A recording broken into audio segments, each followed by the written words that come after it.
Hey, it's Jerry Palleschi, and it's time to look at Week 3 of our high school football poll. After what was another big week of high school football with President's Bowl going on, we now have some separation in the Class 11 AAA, and we'll start there. The Roosevelt Rough Riders, they came into President's Bowl with a mission. That was not only to beat Lincoln, but make sure that they put a stamp on them being the best team in the state.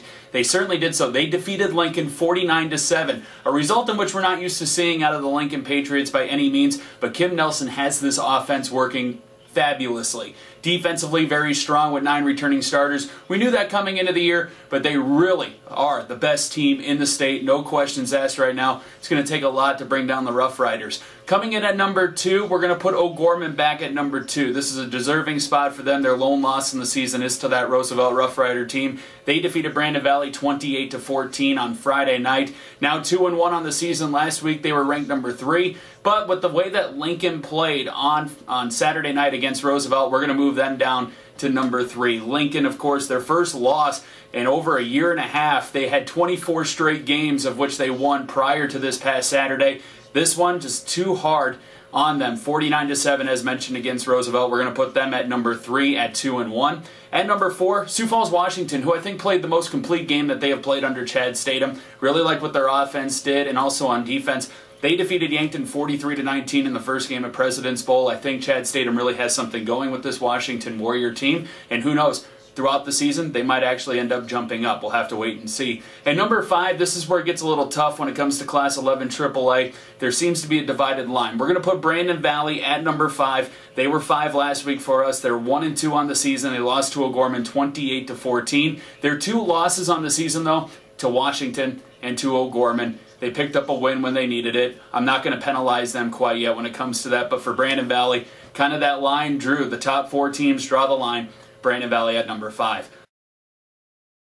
Now let's take a look at Class 11 AA, which took a bit of a hit this week in terms of the poll. The number 1 team last week we had was Yankton, but Yankton suffering injuries to their quarterback position, also their wide receiver, and also banged up on the offensive line a little bit. They suffered a big loss to Washington, as mentioned before, 43-19. We're going to move Yankton down, but the new number 1 team in Class 11 AA is Pierre. 3-0 on the season. They defeated Harrisburg, a very tough team, 30-23 last Friday night, and that's actually, we're going to put Harrisburg. Harrisburg looks like they're on the way up. They are now 2-1 on the season. They are coming off that loss to Pierre, but we'll put Harrisburg at number 2. Yankton moves down to number 3. I think this is a team that, even though they lost their first game in quite a long time, they're just going to have to battle now with Raiden Tersa as their quarterback instead of having Reed Swarzak. Might be a tough road for them. They struggled against Washington. They have a tough schedule ahead of them as well. At number 4, we're going to put Brookings here. They're 1-2 on the season. They coming off a win against Douglas 54-13.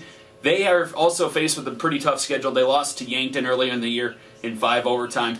Kind of draw a line, kind of like what we talked about with Class 11 AAA. Draw a line when it comes to number 5. A lot of the teams underneath the top 4 kind of just battling for that 5th position. We will put Mitchell at that spot. They were number 5 for us last week. 1-2 on the season, but they got a pretty big win against now a Class 11 AAA team in Watertown, 13-10 in overtime. So we'll put Mitchell at number 5.